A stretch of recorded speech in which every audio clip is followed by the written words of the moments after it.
How's it going, everyone? Christian Duke from StrengthAddicts.com, joined by IFBB Pro Santi Aragon. Santi, how's it going tonight? I'm good. Now, in case people are wondering why we would do an interview in a parking lot, we were ejected from LA Fitness in North Miami Beach. Apparently, they have a no-camera policy, you know, and they're adamant about that. They don't put their weights back or anything like that, but they don't allow cameras. They should be taking everybody's phones then. Yeah. There's the no-camera policy. It's crazy. And that gym, I know like 10 bodybuilders in there, so in any event, no press for them. All right, so let's talk about you. Let's go all the way back, and it's not all the way, you're not that old, but let's go all the way back to when you very first picked up the weights, got bitten by the bug. When was that? Why was that? All right, I played hockey. I played AAA hockey for almost 10 years. And we did a lot of conditioning work at the gym. So there was nothing to build muscle, it was just to get ourselves conditioned to go into the next season. So we had to do a lot of leg press, a lot of leg work, and a lot of cardio was involved with that. I had no idea what bodybuilding was at that time. And it eventually, you know, after 10 years of grinding that out, I just lost the love of hockey. And I was familiar with the gym, but I just didn't know what the hell to do there. So little by little, I just started working out arms and chest every day. I guess that's what every person that goes to the gym that doesn't know what they're doing. You know, I was about 17 years old when I first got into the gym. And there was this one time in Hollywood, it was in Hollywood Gold's gym, there was a bodybuilder there that he came up to me and he said, hey, you have really good genetics and maybe you should look into bodybuilding. There was no physique or anything at that time. Right. And I decided to take his word and I started buying all the magazines, reading everything in the magazines, and I picked an NGA show. It was in 2007. And I did the show. I won the teenage class. I was 18 years old. And I won the novice class. And it just kind of sprung from there into, you know, what it is now. So it's almost like the magazines and just being in the gym and all these things sort of factored into just wanting to get on stage. Yeah, it was very fascinating for me to look at these magazines, and you know, at the time it was Ronnie Coleman was the thing at the time, and I would look at his body and I would be disgusted by it. I'd be like, I do not want to look like this. Right. But then I'd actually go and I'd look at somebody, you know, like Stan McQuay at the time. He was gracing every page in every magazine at that time, and I'm like, well, this is something that I could see myself getting to one day. Sure. And that kind of inspired me that I can potentially get into, you know, bodybuilding, maybe get into magazines and stuff like that. That was very interesting to me. And I think it's interesting you have a hockey background, because generally it's a football background or a wrestling background, but hockey is sort of like football on skates, right? I mean, it's like, it is. Is there weight training involved, or completely new form of transportation? Everybody can run, but you actually have to learn, you know, how to move yourself again. So it was very difficult in the beginning to learn how to play, but I feel like that's what actually built my legs, was a hockey background. And looking at your competitive record as an amateur, you competed in Southern States, USA's, Nationals. You did a lot of stuff. Talk to us about your, I don't know if it's fluctuation or if it's what it would be, but you seem to compete in 2 different weight classes. Yes. And you do rather well in both of them. Yeah. Obviously you went pro as a welterweight, but you've also done well as a middleweight. Yeah. Talk to us about that. I mean, does it just depend on how you are in a certain part of the year, or were you actually gunning for certain weights? You know, I'm the type of bodybuilder, unfortunately. I mean, I don't do it now because now I'm trying to fit into a 212 class. Right. I would never do an off season. Okay. I'd kind of just take time off, go to the gym. I wouldn't worry about my diet or anything in the off season. And then 6 months out of the show, that's when I would start grinding. Get my diet on point, get my training on point. Everything was very meticulously done. And I wouldn't give myself enough time to maybe get into a light heavyweight class or grow into a heavier class. So I always fluctuated between a welterweight and a middleweight. And like you said, it just depends on where I was in the off season, depends on where I'm gonna stand as a, you know, my category. Was there any point during your competitive career as an amateur that I guess you would have been on what they call a dirty bulk, where you just like ballooned up just to gain muscle, or did you? I could literally eat McDonald's every day and I still would not look like a fat boy. I'd still somehow maintain some type of ab definition, if some, you know, it's very, my metabolism's so fast and my body's just not meant to be very large, I guess. So the diet is so important because I constantly have to be feeding myself over and over and over. Sure. So I think that's, for me, that's going to be the big step going into the 212 is actually having a structured diet in the off season. And just because you're going to the 212 doesn't mean you literally have to be 212, right? I mean, you could potentially be 200 pounds. And I don't expect myself to be. Right. You know, a mistake that somebody would make is they're 165 pounds, they get the pro card, and now they want to jump on stage at 200. Right. I'm not concerned about that.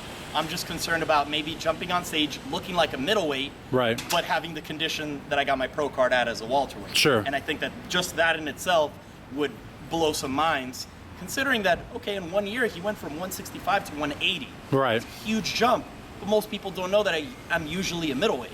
Right. So even if I add 5, maybe 10 pounds of muscle in this off season going into next year, if I could condition myself like I look like at nationals, I'm gonna look, 20 pounds heavier at a 5'5" frame. Yeah, and that's like very similar conversation I had with my friend. I don't know if you know Brian Balzano. Yeah, Balzano. Yeah, he won middleweights in the 14. I'm a huge fan of his. Yeah, he'll love to hear that. And he won the 14 middleweight USAs. He looked nasty. Yeah, and he'd only done 2 or 3 shows before that. With Compton.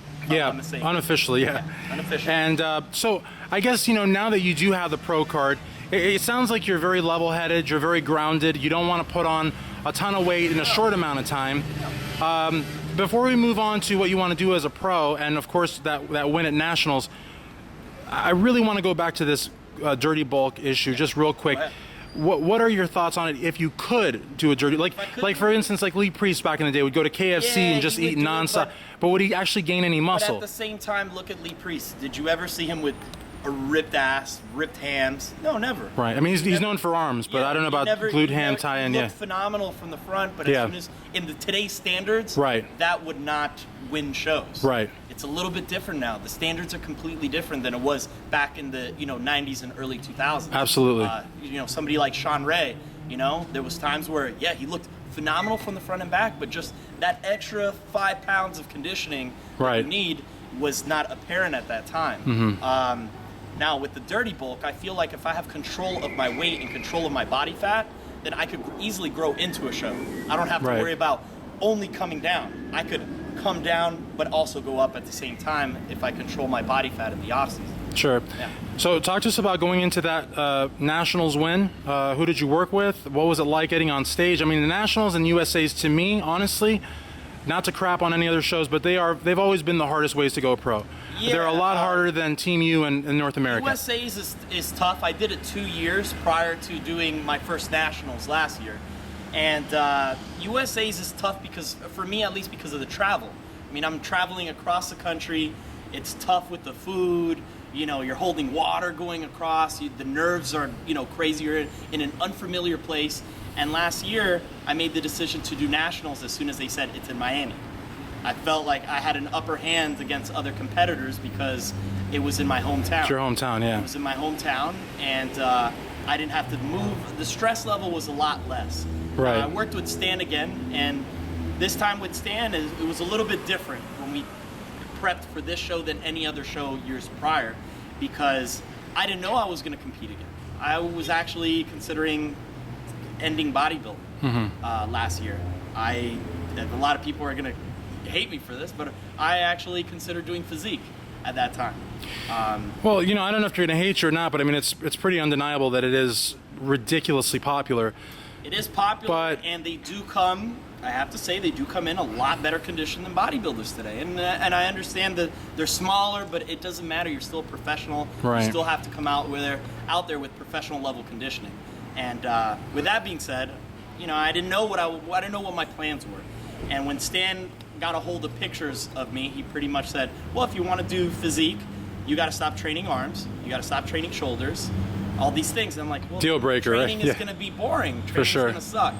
So I kept on my Instagram saying I was going to do physique until about, I would say, like 3 months out. Then people finally realized that I'm not doing physique anymore, that I'm actually doing bodybuilding. For sure. And, I stayed lean all year last year. I mean, I might have been 5% body fat all last year, leading up into Nationals. That was the biggest difference, was I stayed conditioned in the off season. going into the show. Okay, and then when you win the show, I mean, well, actually not just win the show, what was it like, the actual contest, the prejudging? You know, I don't know if there was a night show. I've never been to nationals, but it's a 2-day show. Okay. You know, it's like a midday prejudging and then like a 6 p.m. Finals. And I've done shows that are 2 days before. Okay. With USAs, and those are always tricky because normally shows are you have prejudging in the morning, finals at night. So you just hold conditioning, you know, within 1 day. This one you're actually holding it in a 24-hour span. Right. So it's a lot trickier. Your food options have to be very meticulous. Your water is, you know, very strict. All of that you have to take into account. I was very comfortable backstage. I knew that everybody was trying to catch up to me. I was very confident at that show. I wasn't, although I still was not, I didn't feel like I was arrogant or, you know, I was coming across as an asshole. I took 4 of the guys that are in my weight class. Like, we actually had a group chat on Facebook encouraging each other, you know, going into the show. And these are all guys that I'm going to be standing next to on stage. Gotcha. And, you know, we built a camaraderie. You know, even though we want to beat each other, you know, at the end of the day, we're not a very common breed. You know, bodybuilding is not very common anymore. So when you won the show, I mean, it seems like you went into the show knowing you were going to win. Yeah. So when you finally heard your name, when your hand was raised, it was really... I think the big thing was at prejudging, because they stuck me in the middle and they didn't move me, and they were moving everybody around me. Awesome. And they just kept me in the middle, and then they tossed me aside after a couple rounds of prejudging. They said, "Okay, you're done. You go to the back." And at that point, you know, the emotions, I'm not gonna lie, I cried backstage and everything like that. Yeah. You know, it was humbling to know that all the work and all the confidence that I had going into the show was exactly what the judges felt too. Absolutely. So talk to us about who you're working with now. Yeah. And also working with MuscleTech. Yeah, I'm working with Matt Porter now. Okay. You know, me and Stan still are very good friends. You know, as any professional bodybuilder would know, somebody that's trying to, you know, educate themselves, sometimes you have to move on from different people so that you can learn, you know, what works for you best. Not saying that anything that Stan was doing was not working for me, but maybe there's something out there that works better, and I don't know it. And the only way to know it is by trying it. And somebody like Matt Porter, he has a great track record, and I think I could learn new things from him that I can take and put it in my arsenal to, you know, get to that next level. Absolutely. As far as MuscleTech goes, you know, we have this. Well, let me interject real quick. I do want to know how you got started with them, and I also want to know your favorite product by MuscleTech. Also, okay. Yeah. So MuscleTech, after nationals, you know, and I have this conversation with a lot of competitors. They're like, "Well, how do you get sponsored? How do you get sponsored?"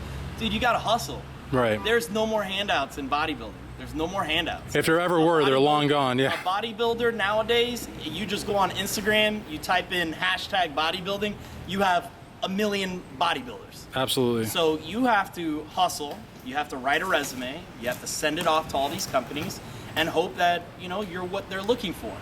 And at that point, you know, if you get lucky, and I got lucky with MuscleTech. They saw something that I had, and they brought me on the team, and I got very lucky. My favorite product from MuscleTech is definitely Phase 8. Phase 8 is a multi phase releasing protein that they have that I take every night before I go to sleep. So it's pretty much 8 hours of sustained release protein while you're sleeping, slow carbs. And I have that every night. It tastes great. Awesome. Now, you know, this interview's a little longer, but generally the radio interviews and the radio shows people listen to are like an hour, so they can definitely watch this for 15 minutes. Plus, I think a video is a lot more personal than a radio show, personally. Absolutely.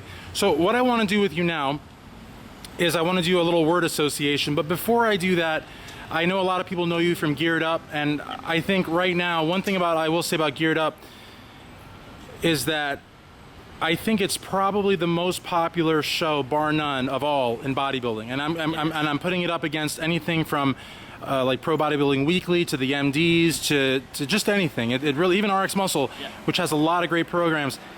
In that market, I don't think anything touches Geared Up, and you were part of that. I was part of it. I was lucky enough to get brought on by Adam. You know, me and Adam became really good friends off of it. I feel like that, to me, is more important you know, than something like at the show itself. Is that now I have somebody that, you know, I could ask questions about, and he's been in the body, even though he's not a professional, it's just somebody that's been, just his DNA is ingrained in bodybuilding. Sure. It's like an encyclopedia of bodybuilding. Absolutely. So to have somebody like that as a friend is somebody that, you know, is a great resource for me, you know, to know. And the reason why I think it's so popular is because it's the reality. It's the reality of bodybuilding. And a lot of people see only the gym and that's the reality, but there's so much more that's behind bodybuilding, and that is a platform where people get to see what it's really about. Yeah, see, with me, I was in the group there for a little while. My friend Joe Thomas put me in it, and Adam was real nice. He did an interview with me for my site.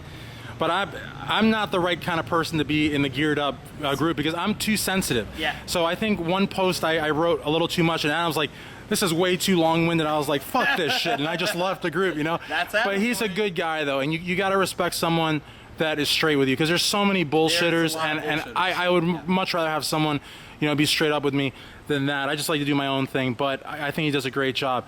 So let's do this word association. The way this is going to work, I'm just going to mention random people, and, you know, you could be politically correct, you could be crazy, sensational, whatever. You can give me one word if you want to be boring, or you can give me like a line or something, okay? And I'm going to give a little intro to each person just because, you know, just because. So, Boston Lloyd. Now, Boston Lloyd, I think, is hugely misunderstood. I like the guy. I can't say I originally liked him because, you know, he used to screw with my friend Jeff Long, and I thought he was messing with Mike Quinn, but he wasn't. But I talked to him privately. He's a really cool guy. I like him. But, man, he says some crazy shit out there. What's your take on Boston Lloyd? What comes to mind? What comes to mind? Yeah. Mr. Controversial. That should be his quote. That's his. Yeah, that's like his epitaph or whatever, yeah.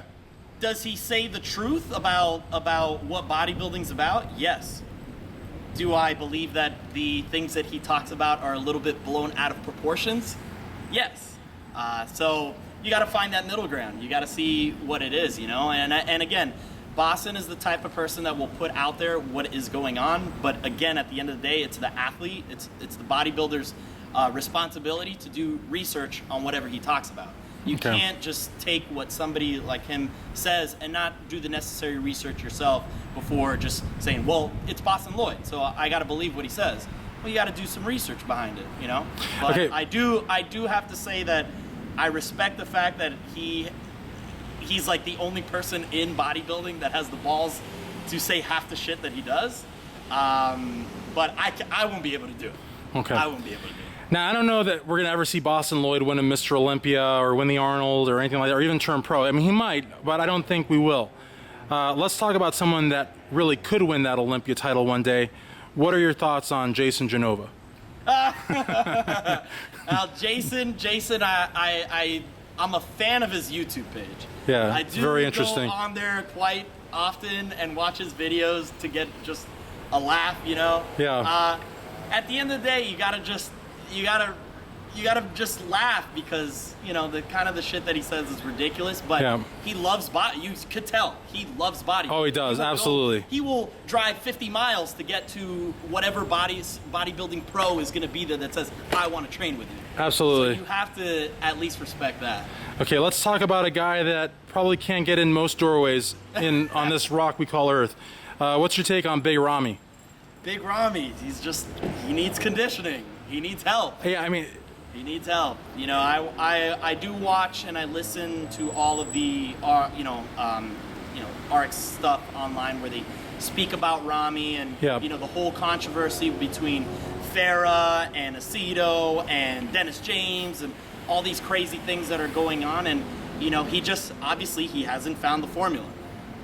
I don't know how he hasn't found the formula. Because, I mean, look at him. The man is enormous. Like, you could pull 10 pounds of muscle on him. Sure. He's still by far the biggest freak on stage. He is, but I don't know if he has striated glutes. I don't know what his ham glute tie-in is. If he cuts at least 10, 15 pounds, whether it's muscle size, it doesn't matter.